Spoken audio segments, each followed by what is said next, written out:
ceea ce citesc acolo mă motivează.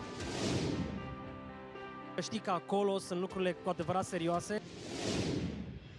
Un produs 100% românesc. Există speranță, avem o cale.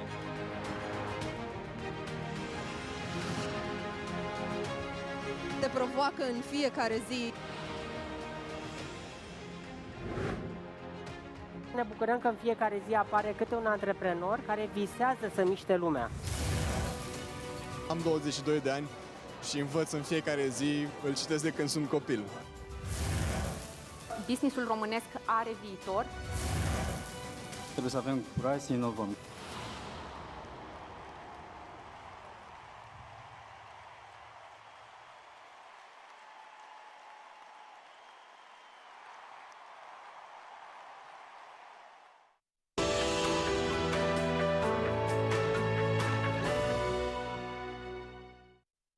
Bună ziua și bine v-am găsit! Sunt Ioana Matei și sunt gazda voastră la Școala de Business Cum să găsești finanțarea potrivită, emisiunea marca ZF și BCR, care se axează pe sfaturi practice atât pentru antreprenorii aflați la început de drum, cât și pentru cei mai experimentați.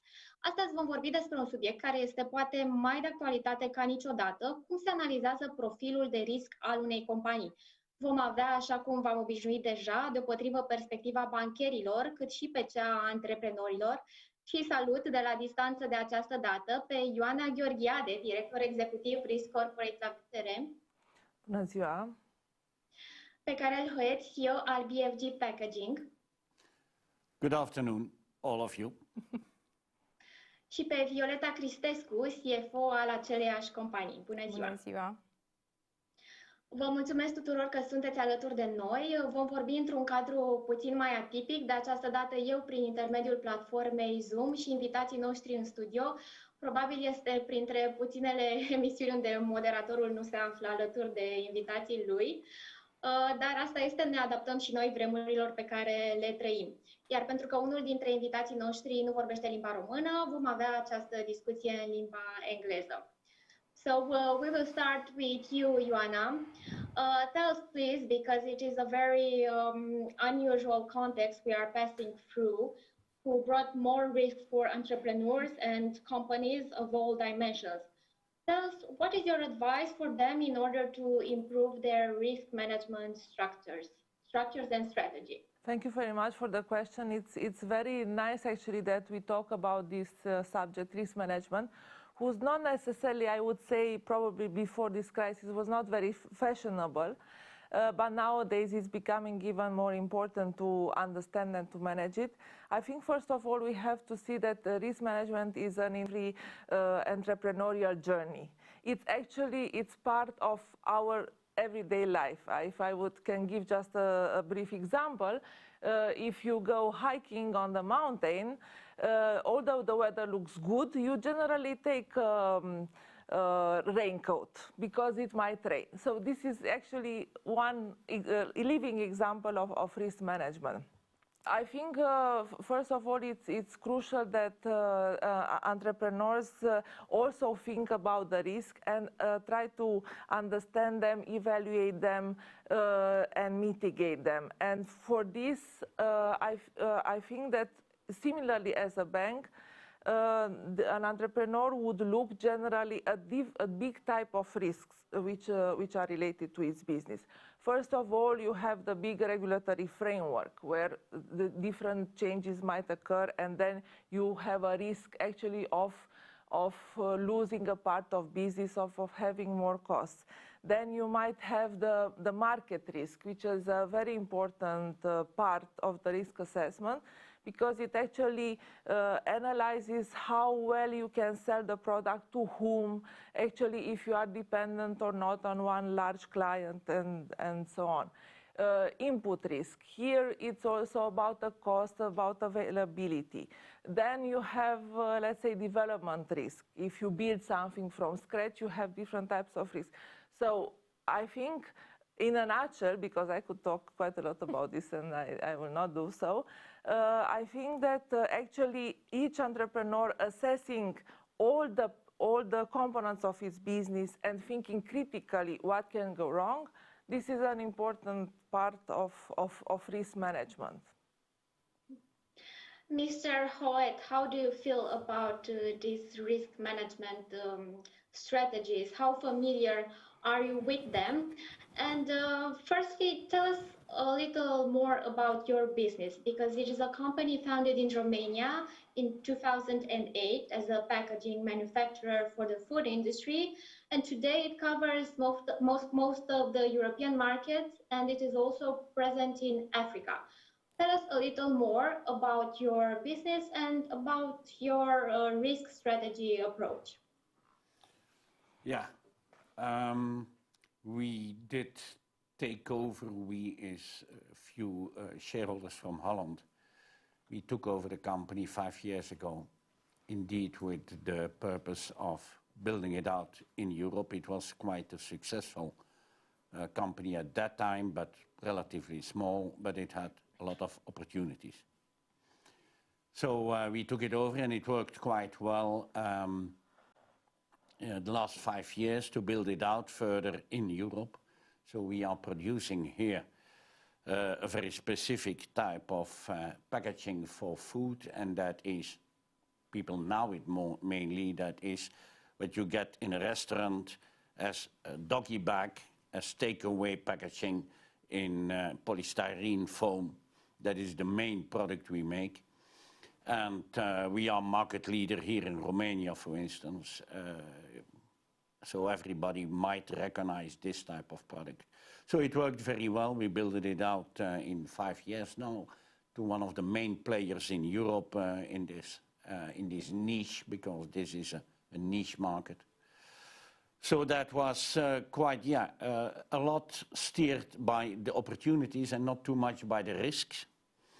Yes. The risks, yes, of course, they are always there. One of the risks we didn't judge 5 years ago when we took over, but it came out and it worked, because in the last 2 years, the European Union, as people might know that, developed a whole bunch of regulations, which start now at these days to go in application, to decrease the use of plastic in all kind of things, but very short term it will apply as well, mainly for the single-use packaging, and that is mainly what we make. So 1.5 years ago, and big risk, in fact, came out that the European Union voted a directive. The Commission, the Parliament, it became a directive planning to forbid in whole Europe, 1st July next year, the type of single-use plastic packaging as we make. That is quite unique, because that is by regulation a certain moment, not too much expected, by regulation to completely forbid a type of product. So 2 years ago we had a big challenge, well, yeah, we did anticipate on that. I think it's a question of daring as shareholders, and the bank was with us in that ideas. So we worked in the meantime to make alternative plans, and in fact what will happen is that this one-time single-use plastic packaging will be replaced by alternatives, and the main alternative will be a really bio-based, biodegradable product. In fact, we know it yet, but it is only made in China, and that is a type of pulp. Sugarcane is mainly used now, and it starts now to be introduced in the market. We do it as well, but then buying it in China and redistributing it. But we made a plan as reaction on that event, and we are starting to build now, and we hope to start producing it in Romania in a new plant beside of our existing plant, the fiber alternative product, hamburger boxes, menu boxes, but in fiber. So that will be or is probably the first or one of the first productions for that type of product in Europe. So I think, yes, please. Just wanted to summarize, to say that you are completely changing your model of business. Not the model, but the product. The product, yes. The model, not too much, because we are a producer supplying in all over Europe with full trucks leaving every day to distributors in Europe. So that model, commercially seen, is not changing, but the product, yes. So technology, machines, completely new. Yeah. Great. Probably it takes a lot of investments to make a change like that, and I will ask Violeta Cristescu to tell us more about the financial dimensions of this company and about the investments needed in order to transform the product. Yes, sure.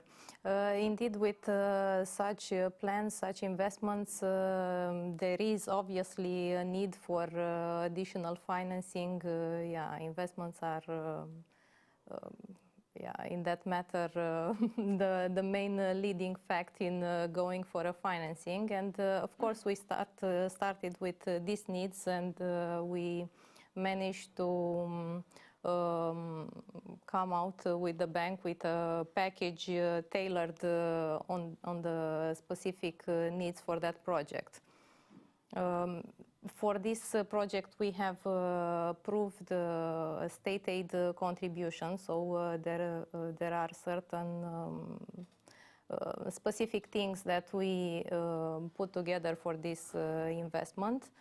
And starting from that, we have an investment loan now, a bridge loan, even a VAT bridge financing for that. So it goes together with... Can I add something on this? Please. I think this is actually one of the most important thing for everybody to understand, that even if we talk about large investments or turnaround situation like it is now, because the company, our client VFG, because of the occurrence actually of a risk, is now moving, now is growing into a different direction, which actually I think it's a very good one. And with this, the bank supported it by understanding, first of all, together with the client, what is the situation, what are the risks that we need to address from now on, and to then readjusting, let's say, the financing package towards the... To change direction, together, because yes, indeed, we could have undertaken a defensive strategy and just let things happen and reduce the activity of the company, or we decided, together with the decision factors in the company, we decided to go with another type of strategy, and then... Yes, the alternative would have been to fight with the EU and regulation. Well, we have been thinking one part of a second of that, but immediately after we came to the conclusion. But yes, we could have downsized. It was in fact an alternative scenario, just to downsize 50–60% of the company. But yes, but that has to see with having a good relation. Well, we are quite successful at this moment in the market as well. By the way, that's another thing. At this moment, whole Europe wants these products we make today. Because of the corona, Yes, exactly. I have a few at my home now. Well, yes, you might be working from home. I know, that Joanna is working from home. The consumption of that type of products which we make, so the takeaway is much higher. So it's a very nice moment for us, because at this moment we could sell 2 times the capacity of our plant. I mean, all our distributors 2 times the capacity. We are at the maximum. Not only us, all our colleagues, there are 4 or 5 main plants in Europe making this type of products, they all are fully booked. So that's another aspect, and that will, we think, maintain for next year till then the ban will come, and then that products will be forbidden. So we risk now to have 2 events, or even 3, because at the background is Brexit even. There are 3 events happening, the corona, the new regulations, and the Brexit, which turn around the whole element of the market, the whole composition of the market. But it's going quite well, and we are quite, we think, looking forward, that it will turn out quite well. Yeah. But can you disclose some figures with us? What is the value of this market in Romania, of the packaging industry? And what is the value of your business? What was the turnover last year, which was a normal year? That's how we call it. Well, the total packaging market is tremendous. Yes, within the total packaging you have the plastic packaging. Within the plastic packaging you have quite specific ones. We are mainly in polystyrene and polypropylene products, but you have some other, you have carton, you have PET, yeah, all kind of. The niche we are, the main one which is touched by the new regulations, by the way, that is a niche market that might be in euros, in Europe, between 100 and 150 million euro. We have 10% market share of that from our plant here in that specific group of products. Yes, it's a very big business, and the transformations you are making are huge. What will happen with the plant where you produce the packages from plastic? You will transform No, that will go on because, as I said, not all the products will be in the ban. So that will go on, and there are even, there's another alternative product which is still plastic but another plastic and makeable in the same plant. We developed that as well. It is not now yet completely if that product will sell a lot after the new regulations or not. That's the big question mark in the market at this moment. We will have the advantage that we have the 2 alternatives which are possible after the new regulations. That is the plastic one, and for more or less the same price, the bio one, as we say it. And nobody knows exactly how that transition will work out, if most of it will be the bio or most of it will be the alternative plastic product. I understand. Okay, so you are facing a lot of challenges. I was expecting to speak about the impact of the pandemic in your business. I wasn't familiar with these regulations you told me about. So I'm guessing that among these transformations, you are supposed to do also some reducing of the expenses. So I will ask IOANA GHEORGHIADE, what should entrepreneurs do in order to reduce their expenses, especially when we talk about fixed costs? Many entrepreneurs talked this year about the cost of loans and the problems encountered in payment of the installments. What solutions do they have for this kind of costs, for example? I think that pretty quickly adjusting, let's say, the balance sheet structure and the cost structure is very important and proved to be very crucial, especially in the lockdown. And let's say one of the things that we also as a bank have been doing was actually to the ones that needed and actually showed this need to postpone the entire debt service. So by applying the moratoria, but also other private solutions.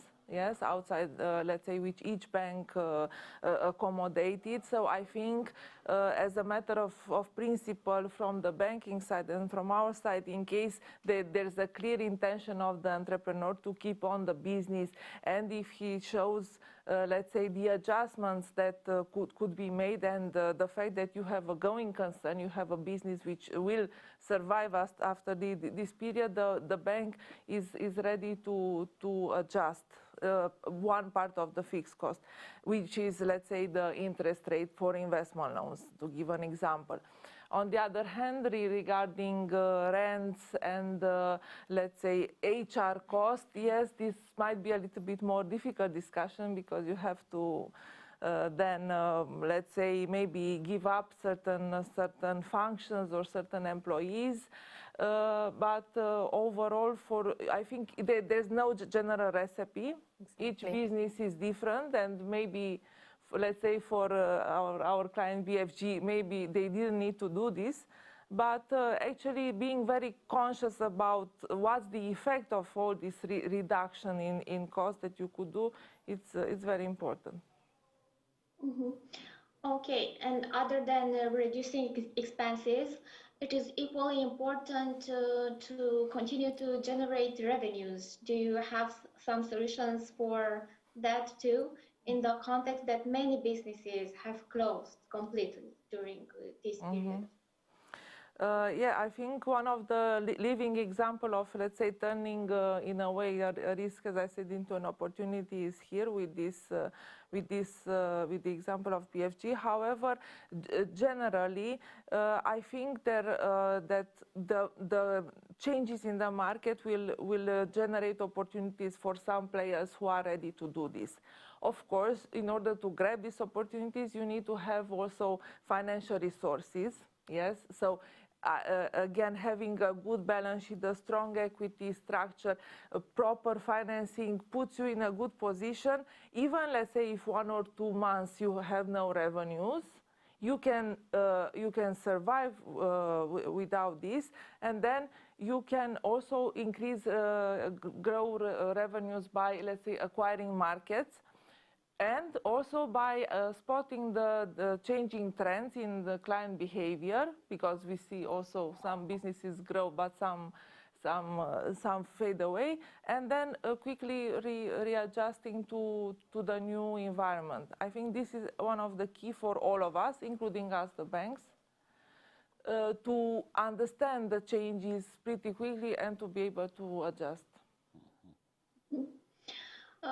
I will ask Mr. HOET, because we have spoken mostly about the plans for the next year and the investments made in that direction to transform the business completely. I will ask you, how did you change your business, or how did you deal with the risks generated this year by the pandemic, considering that you are operating in so many countries? Well, that operating in so many countries isn't influencing us too much, seen from the point of Corona. But of course, yes, a plant with 120 people is a place where quite a lot of people are physically in each other's neighborhood. And so from the start on, we took all the obvious measurements about keeping distance, masks, disinfection, all that elements, the standard elements.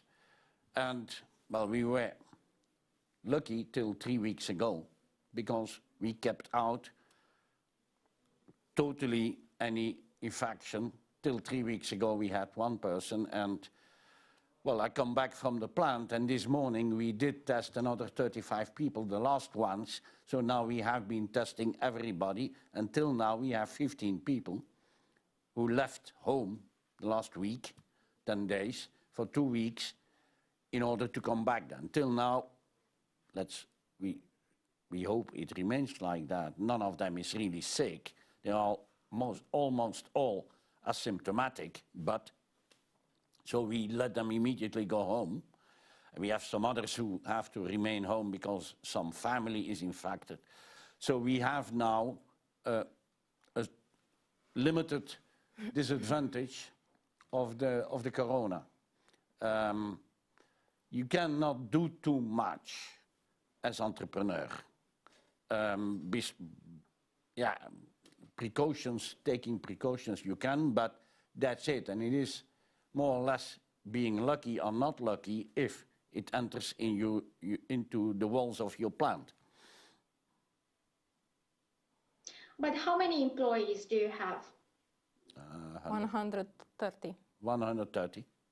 130. Okay, and only around 10 you say are now at home, but so about 10-15%. Well, we'll see tomorrow morning. We hear the result of the last tests, so how many it is. But well, which is because we have so big demand, for us is quite an issue. But it's only 2 weeks, so we should normally be able, with some creativity, to maintain, to limit the effects. Can you tell us how much units do you deliver daily or in a certain period of time now? And how was this number before the pandemic? Well, we were before the pandemic, because we grew a lot, we were at 80-85% coverage of our capacity. So we couldn't grow too much. And at this moment, we are at about 100%, which means that we produce, at this moment, on a yearly basis, we produce 500 million pieces in the different, that's the maximum we can, which means about between 15 and 20 trucks per day, per weekday. That seems huge. And how much of them goes to exports? 70%. 30%. 30% is Romania, 70% is export. 70% exports. Yeah. That's great. Can you tell us if you can predict what will be the revenue by the end of the year? The revenue, you mean the revenue of the company, the sales? Yes. Yes. Well, at this moment we have between 14 and 15 million euro.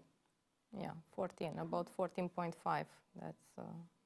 Ms. CRISTESCU, I will ask you to give us some details about the growth you are registering this year, and also to tell us a little more about the structures of financing you have used in this period of time.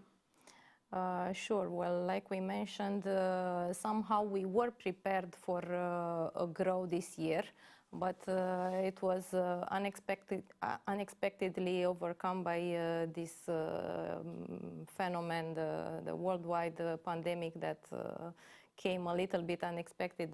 And on a related note with the risks, this was a risk that didn't allow for too much time of preparation, so we kind of undertook it as it happened, and we followed very closely all the recommendations, the rules, and so on. Coming back to the growth, so we were somehow prepared.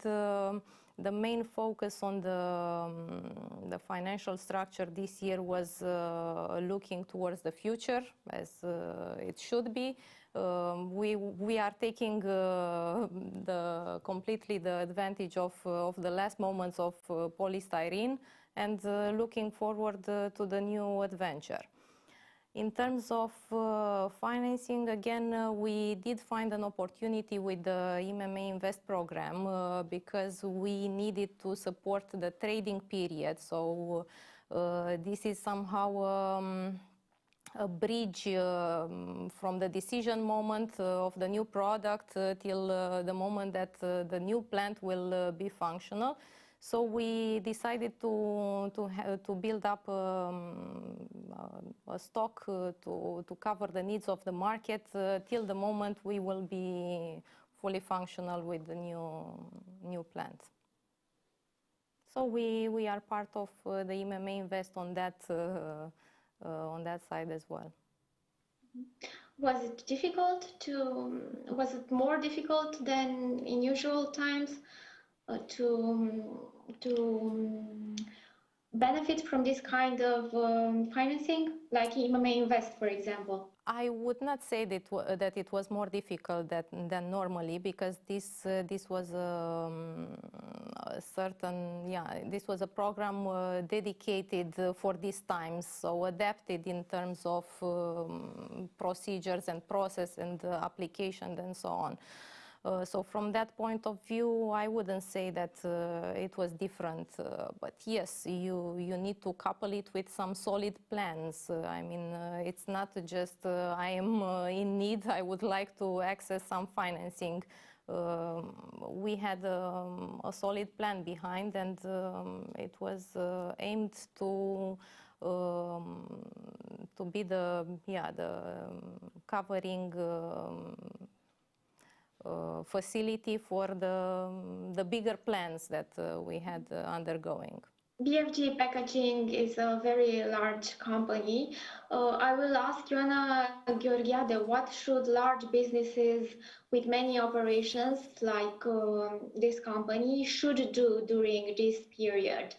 Should they merge operations or decentralize them? I think that such type of decision should be taken only in the very specific context of each business. I mean, I wouldn't say that we can have a general solution for everybody. I think one important thing to look into is the operational risk. The operation, so the things that something goes wrong and you have losses due to, let's say, a complex maybe organizational structure or a complex governance structure. So I think in many cases that we have seen a simplification and moving towards using digital solutions and channels as much as possible proved to be really the right one for many businesses. Yeah, so there are big pros and cons on each side. Yes, and I think in terms of managing risk, having a simple structure allows you to react quicker on any given any new challenges. Yes, so here we have a client who knows risk management principle, which is very good indeed. Having simple and transparent, let's say, structures and reports and so on, it's a key to having risk, let's say, under control. Yeah, to react and take the opportunity, as we were. Yeah.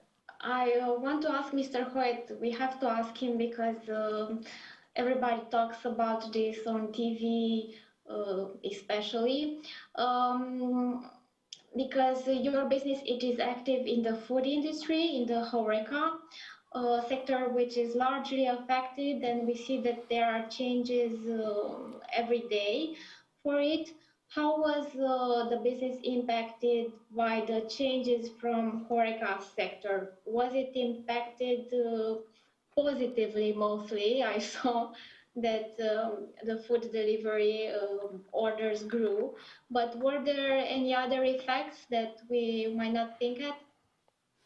Well, as I said, and let's take Romania as example, the changes in the corona rules towards the HORECA, we can feel within 24 hours in our order department. I mean, up and down. We had in March 5 weeks where the order intake was only 20% of what it was. And then the restaurants were closed, but the takeaway was allowed. And then immediately, in 2-3 weeks, we went to almost double of it was before. So it is very, we are because of the type of our product, we are very linked to the situation at the HORECA, not going up and down with them, but when it's going wrong because they are not allowed to be open, the use of us is going up. So it is a turnaround relation, in fact. So yes, we are, but the feeling in our business and in general is that the Horeca will never become again after the Corona exactly the same. It is for sure that it is a little bit similar than working from home, yes, that are things, even after Corona and the vaccination of the whole continent, it might never come back to the old level. So we think, in our case, that the takeaway food will be at a higher level after Corona than it was before Corona. Okay, so in order to be optimistic, if you want to start a business now, start a business in the takeaway industry. Do not open a restaurant yet. Yeah, well, yes, it is. And it is, I think, if you look to solutions in the Horeca world, that some will think about all kind of variations on that theme of takeaway and that type of concept. Yes, I think, yeah. Because you have a lot of experience in the developing businesses, can you tell us which would be your advice for an entrepreneur who wants to start a business now, maybe in your field of activity or not necessarily? That's a difficult one. From scratch, well, in any case, I would always say an entrepreneur starting small, of course, a new business, do something which by nature is interesting you and you like to do. I mean, that is the first critical success factor. Young people thinking theoretically where might be the good opportunities and then going in it, might forget that it needs, making a success needs in the first place very high commitment and energy. And that at the beginning as pioneer. And that you can only give as pioneer, you can only give when you like in the morning and till the evening if you like what you're doing and you like the environment. So, but that is more a philosophical comment. I think that is the first critical success factor when somebody is beginning a company. Great, it's a great advice. We like philosophy. We do not talk only about numbers, but I will ask Violeta CRISTESCU what would be her financial advice from the perspective of a CFO.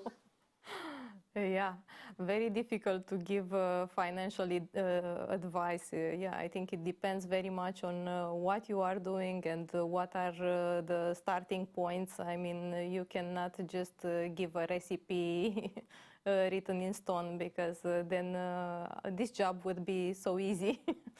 So, yeah, just do your homework and yeah, maybe adding to this, the second critical success factor when you start something is that you are optimist. I mean, a pioneer can never make a success if he's not optimist. But only optimism brings maybe 5 or 6 of the 10 who do start that it will not work out because they are too optimistic and not looking to the risks. So then you come to the very classical one, opportunities, risks. Yeah. So yes, any pioneer as a managing director later on with a bigger company as well should find the right balance between very much optimism but keeping an eye on what you have to do to protect your back. Great, thank you for these advices. To close the discussion, I will also ask IOANA GHEORGHIADE, how should entrepreneurs prepare for the next year? Which are the 3 key things they should pay attention as a conclusion to what we discussed today? I think a very important lesson learned the hard way by many of us was that you should not wait for a crisis in order to prepare for a crisis, so to have a plan for it. I think many proved that it's really important to have also this continuity planning. And generally, we could say that big corporations and, of course, banks, financial institutions, everybody has this, but it's not really embedded in the culture of let's say, all entrepreneurs to have this. And I think this is key. Actually, how do you plan your operation if only half of the stuff is available, if only half of the clients need it? So all these details. So to have the contingency planning, to really look at the risks and how could they materialize in a scenario approach. So to make several scenarios, put them on paper, and also see what's the impact on the balance sheet, and then what would be your financing needs and how you can adjust further the costs if revenues still are low. And then the last and the very important one, talk to your bank. Because banks are really partners in this, because the bank's money is placed with the companies, and I think it's in everybody's interest if there's this vision and there's this clarity on all the scenarios to find a solution together to move on in this period of uncertainty. It is important to move on and be flexible. Thank you all for the talk, and good luck in dealing with all the risks that may achieve, and also in achieving your goals in the future. Thank you. Thank you very much. Thank you. Thank you. You're welcome. Mulțumim și vouă pentru atenție, celor care ne-ați urmărit. Numai bine tuturor!